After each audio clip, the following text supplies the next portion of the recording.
اصل میں ہم نعتیں تو اس لیے پڑھتے ہیں کہ اللہ اور اس کے رسول صلی اللہ علیہ وسلم ہم سے راضی ہو جائیں، تو ہم ان کے احکامات کو بجا لائیں۔ تو ایک عورت اس طرح سامنے آئے اور اپنا عشق رسول اور اپنے محبت مصطفیٰ صلی اللہ علیہ وسلم کا اظہار جو نعتوں کی صورت میں جو ہے وہ کر رہے ہیں، تو پھر یہ نافرمانی اور گناہ کے کام کرتے ہیں ہم اس طرح کے جو ہے وہ کر کے، تو علامان والا فیس آج کل کافی یہ ٹرینڈ چلا ہوا ہے کہ خواتین جو ہے وہ نعت ریکارڈ کرتی ہیں اور پھر یوٹیوب پر اس کو اپلوڈ کیا جاتا ہے، یا خواتین کا جو محفل میلاد مصطفیٰ صلی اللہ علیہ وسلم منانا۔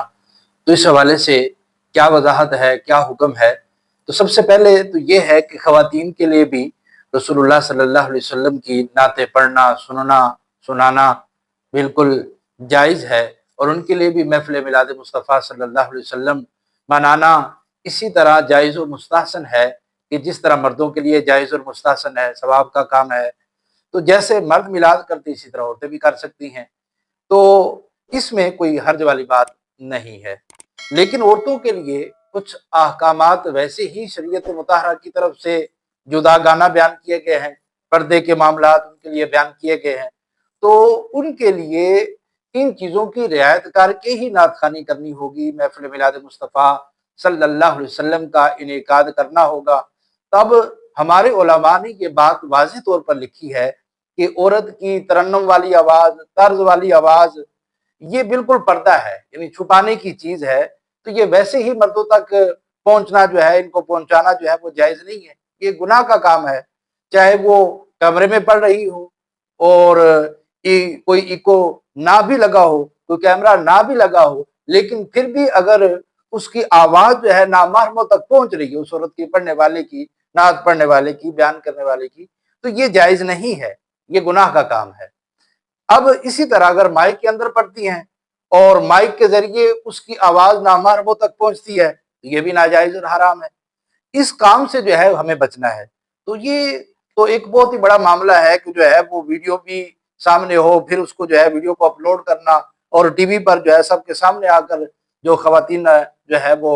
نعتیں پڑھتی ہیں، تو یہ بالکل جو ہے وہ جائز کام نہیں ہے، یہ جائز نہیں ہے، اس کی شریعت مطہرہ میں اجازت نہیں ہے۔ تو اصل میں ہم نعتیں تو اس لیے پڑھتے ہیں کہ اللہ اور اس کے رسول صلی اللہ علیہ وسلم ہم سے راضی ہو جائیں، تو ہم ان کے احکامات کو بجا لائیں۔ تو ایک عورت اس طرح سامنے آئے اور اپنا عشق رسول اور اپنے محبت مصطفیٰ صلی اللہ علیہ وسلم کا اظہار جو نعتوں کی صورت میں جو ہے وہ کر رہے ہیں، تو پھر یہ نافرمانی اور گناہ کے کام کرتے ہیں ہم اس طرح کے جو ہے وہ کر کے، تو علامان والا فیس۔ لہٰذا تمام ایسی بہنوں کو، تمام ایسی خواتین کے لیے لازمی ہے، یہ گزارش ہے ان کے لیے کہ آپ اس حکم شرعی کے مطابق ہی نعت خوانی کریں۔ تو ناظرین اکرام جو سنتے ہیں، اگر آپ گھروں میں جو ہے وہ محفل میلاد مصطفیٰ صلی اللہ علیہ وسلم کا انعقاد کرتے ہیں اور کوئی نہ کوئی پڑھنے کے لیے جو ہے وہ آتے ہوں گے، تو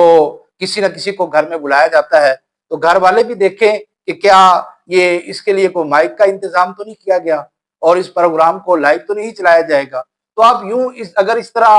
آپ بھی اس میں معاون و مددگار ہوئے، تو گویا کہ آپ بھی شریک گناہ ہو جائیں گے جو ان کے لیے ان چیزوں کا اہتمام کرے گا۔ تو اپنے گھروں میں بھی عورتوں کا محفل میلاد کا آپ اہتمام کرتے ہیں تو اس انداز سے کریں کہ جو لمٹ اور جو حد جو ہے شریعت نے بیان کی ہے، اس کے مطابق ہی محفل میلاد مصطفیٰ صلی اللہ علیہ وسلم کا انعقاد کیا جائے، اس کے مطابق ہی نعت خوانی کروائی جائے۔ آپ یوں سمجھیں اس کو کہ عورت کی آواز جو ہے غیر محرم مردوں تک نہیں پہنچنی چاہیے، نہ ہی ویڈیو بنا کر اپلوڈ کرنا، یہ تو بدرجہ عتم جو ہے وہ جائز نہیں ہے۔ تو ہمیں ان احکامات شرعیہ پر عمل کرنا چاہیے۔ اللہ تبارک و تعالی ہمیں عمل کی توفیق عطا فرمائے، آمین۔